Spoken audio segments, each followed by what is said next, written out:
I am sure आपको Excel की ये वाली ट्रिक नहीं पता होगा। जैसे कि हम कोई वेबसाइट पे जाते हैं और अगर हम यहाँ पे एक्सेल का कोई डाटा देखते हैं और अगर हम चाहते हैं ये वाला डाटा एक्सेल में कॉपी करना, तो ज़्यादातर हम क्या करते हैं, इस डाटा को यहाँ पे सिलेक्ट करते हैं कुछ इस ढंग से और इसको सिलेक्ट करने के बाद यहाँ से करते हैं कॉपी, कंट्रोल सी से एक्सेल में जाते हैं और यहाँ पे क्लिक करके पेस्ट करते हैं। तो आपका डाटा कुछ इस ढंग से पेस्ट होगा, जो कि बिल्कुल भी ठीक नहीं है। तो दोस्तों आज मैं आपको बताऊंगा बिल्कुल सही तरीका, जिससे कि आप वेबसाइट का डाटा अपने एक्सेल में बहुत ही ईजिली यहाँ पे पेस्ट कर पाएंगे। तो नमस्कार दोस्तों, मैं रितेश आप सबका स्वागत करता हूं एक्सेल लर्निंग के चैनल में। तो दोस्तों ऐसे एक्सेल से रिलेटेड टिप्स एंड ट्रिक्स के लिए हमारे चैनल को लाइक, शेयर और सब्सक्राइब करना दोस्तों मत भूलना। तो आइए दोस्तों शुरू करते हैं ये वाली वीडियो।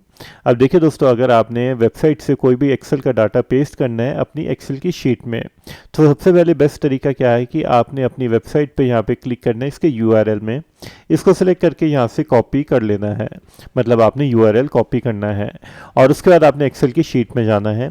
एक्सेल की शीट में जाने के बाद आपने यहाँ पे जाना है डाटा के टैब में और यहाँ पे आपको ऑप्शन मिलेगा गेट डाटा का। आपने इस पर क्लिक करके नीचे ऑप्शन मिल जाएगा आपको फ्रॉम अदर सोर्सेस। इस पर क्लिक करके यहाँ पे सिलेक्ट करना है फ्रॉम वेब। आप इस पर क्लिक करिए।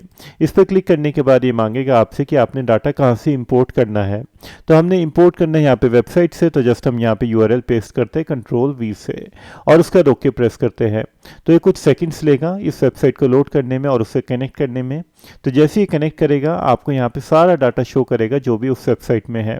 तो जो भी डाटा या जो भी टेबल आपने यहाँ पे कॉपी करना है उसको आपने क्लिक करना है, तो ये वाला यहाँ पे प्रीव्यू दिखाएगा। जैसे कि दोस्तों हमने ये वाला डाटा यहाँ पे लोड करना था, तो जस्ट मैं यहाँ पे अपना सिलेक्ट कर लेता हूँ ये वाला टेबल।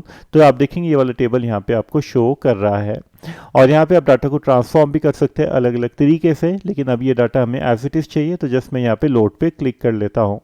जैसे क्लिक करूँगा देखिए ये वाला डाटा फैच हो रहा है आपकी वेबसाइट से और कुछ ही सेकंड्स में देखिए बहुत ही फॉर्मेटेड फॉर्म में आपका डाटा यहाँ पे पेस्ट हो गया है। मतलब जैसे कि हमने यहाँ पे कॉपी किया था ये वाला टेबल, वो उसी फॉर्मेट में यहाँ पे पेस्ट हो गया है।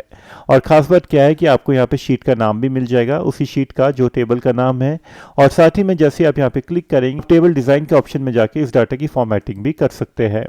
और जैसे कि आप देख सकते हैं ये वाला डाटा थोड़ा आगे जा रहा है, तो आप इसको रैप कर सकते हैं एक ही कॉलम में। तो जस्ट मैं ये वाला कॉलम सेलेक्ट करता हूँ, होम टैब में जाता हूँ और यहाँ पे क्लिक करता हूँ रैप टेक्स्ट पे। तो जस्ट मैं यहाँ पे क्लिक किया जैसे कि रैप टेक्स्ट पे, तो आप देखेंगे ये वाला डाटा इसी कॉलम में रैप हो गया है। और अगर मैं इसको छोटा कर दूं तो मैं छोटा भी कर सकता हूं अपने अकॉर्डिंगली। तो इस ढंग से दोस्तों आप अपनी वेबसाइट से जो भी एक्सेल का डाटा है अपनी एक्सेल की शीट में यहाँ पे पेस्ट कर सकते हैं बिना उसकी फॉर्मेटिंग डिस्टर्ब किए बिना। तो दोस्तों वीडियो कैसी लगी कमेंट करके जरूर बताना और ऐसे एक्सेल से रिलेटेड टिप्स एंड ट्रिक्स के लिए हमारे चैनल को लाइक, शेयर और सब्सक्राइब करना दोस्तों मत भूलना। मिलते हैं दोस्तों नेक्स्ट वीडियो में। Until and goodbye, take care.